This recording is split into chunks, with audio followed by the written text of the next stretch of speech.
Identity is dynamic and constantly under construction and being shaped not only by the individual's self definition, but also related to the interaction with their surroundings and others. It emerges throughout a process where the subject interprets their condition of existence, such as their social and cultural background, and actively creates a meaning based on it. This construction is influenced by personal experiences as well as beliefs, but also related on the perception of society on it. This helps to constitute a reality for the subject. As Tolet explains, identity reflects a balance between permanence, being consistent with oneself, and singularity, being unique and distinct from others.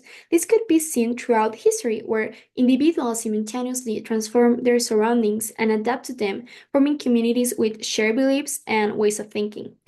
Identity is not merely about who we are, but rather on where we are and how can we relate to that. Recognition is fundamental in shaping identity. It is about being seen and valued for who you are within your relationships, your community, and society. When people are recognized in spheres like love, rights, and solidarity, they can thrive and contribute to a cohesive society. Without recognition, we face exclusion and disrespect. Family, friends, and societal institutions all play a role in how we develop our sense of identity, but it is also our cultural norms, political systems, and social structures. As Dr. Fukuyama from Stanford University mentions, actual politics are based on recognition because this sets the stages to different systems. To truly build an inclusive identity, we need to have a society that values diversity and recognizes the unique experiences of every individual or group. One vulnerable group that suffers from false identity in our country is Central American migrants. This group is made of men, women, and children, mainly from Honduras, Guatemala, and El Salvador, that are fleeing violence, extreme poverty, and the effects of climate change. Their main goal is to reach to the United States, but more and more are seeking to refugee in Mexico. However, society has imposed a false identity on them. They are perceived as a threat associated with criminality, economic burden, and illegal status, when their reality is really different. More than 131,000 asylum applicants were registered in Mexico in 2021, according to the Comar. Also, according to International Organization for Migrations, more than 7,000 migrants have died or disappeared while passing through Mexico since 2014. Most migrants seek employment to help their families, and remittances sent represent up to 20% of their GDP in their countries of origin.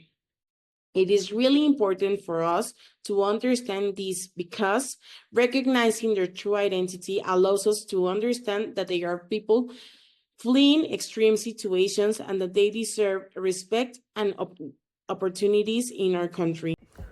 There are different situations which contribute to the false identity of Central American migrants in Mexico. These elements perpetuate stereotypes that misrepresent this vulnerable group. It's a result of various societal, political, and media-driven factors. The number one characteristic is that they are perceived as invaders. Migrants are wrongly seen as threat to resources and jobs. Media and political rhetoric often exaggerate their numbers, despite the UNHCR reporting that 71% migrate to escape violence and poverty.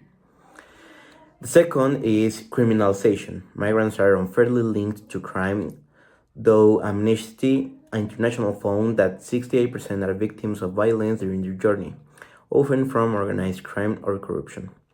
Number three, labeled as burden. They are misrepresented as training resources, yet studies like El Colegio de la Frontera Norte shows 74% work on informal sectors contributing to local economies.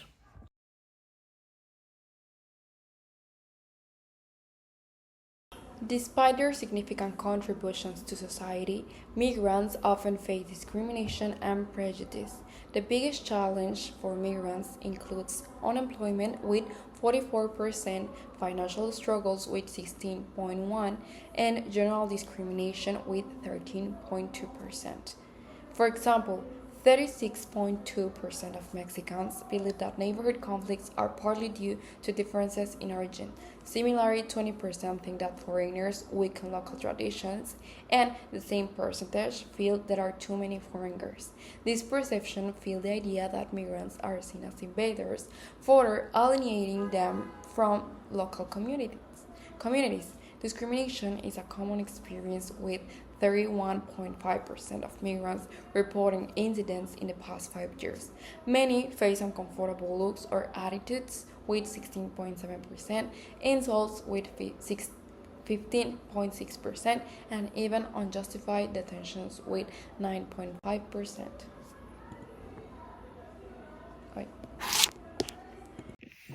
So, to address false identities of Central American migrants here in Mexico, we need to take real actions. Our proposals are that first, we should create a community program that helps migrants and local people interact between each other, for we can break stereotypes and build more understanding. Now, second, immigration and labor policies need to be changed to make it easier for migrants to find work or access services.